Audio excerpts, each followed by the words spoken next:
What up? So, I just finished a 2-mile run, and as I was thinking about the world, all these agendas,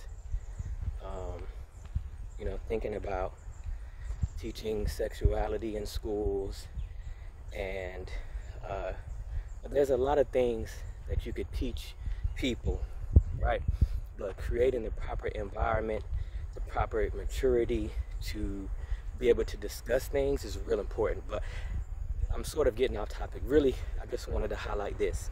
I wanted to highlight the fact that there is only one agenda, right? So when we look at the media, I don't think the media is the devil per se, but I do think the media is a tool that can be used for positive and negative, good and evil, right? Just like the internet.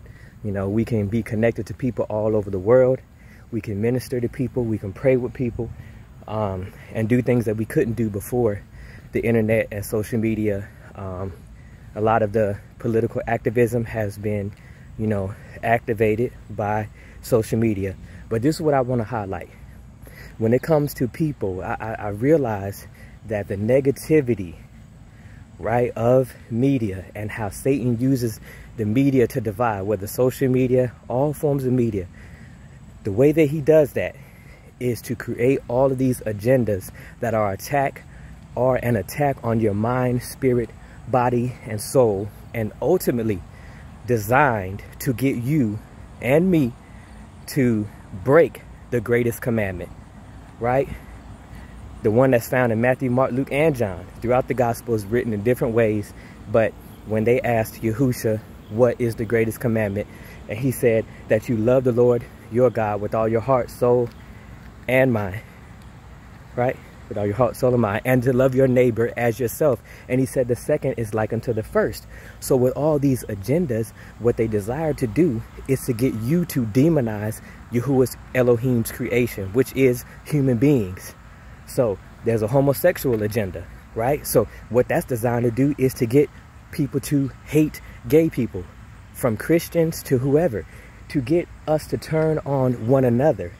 When Ephesians 6 clearly tells us that the weapons of our warfare are not carnal, that we are not against flesh and blood, but against spiritual wickedness in high places.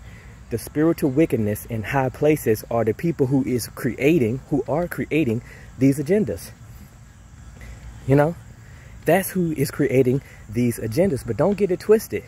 Don't get it mixed up and miss heaven and miss your salvation because you refuse to love Yahuwah Elohim's creation. Because he said, Yahushua himself said, that on those two things hang all of the law of the prophets.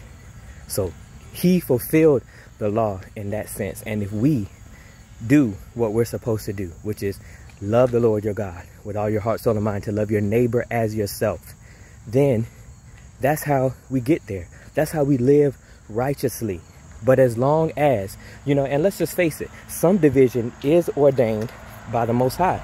Some division is ordained by the Most High. Sheep from goat, wheat from tare. Okay, so, all this talk, it's so funny how even our slang is satanic. Like people calling each other goats. You know what's going to happen to the goat? The goat is not going to be welcomed in. The goat is going to go on the left-hand side, which is the side of rejection. And the sheep is going to be on the right-hand side, where the Father is sitting where Yahushua is seated next to the Father right now in the heavenly realms. So I really just wanted to highlight that.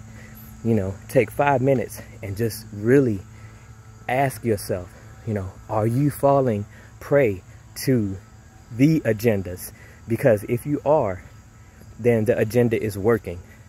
It's only created to get you to hate Yahuwah Elohim's creation, that he gave the perfect ability to reason and to worship and to offer up ourselves as living sacrifices unto him, which is holy and acceptable. And our reasonable service is what we should do. So I pray that you be blessed. Grace and peace to you. I'm out.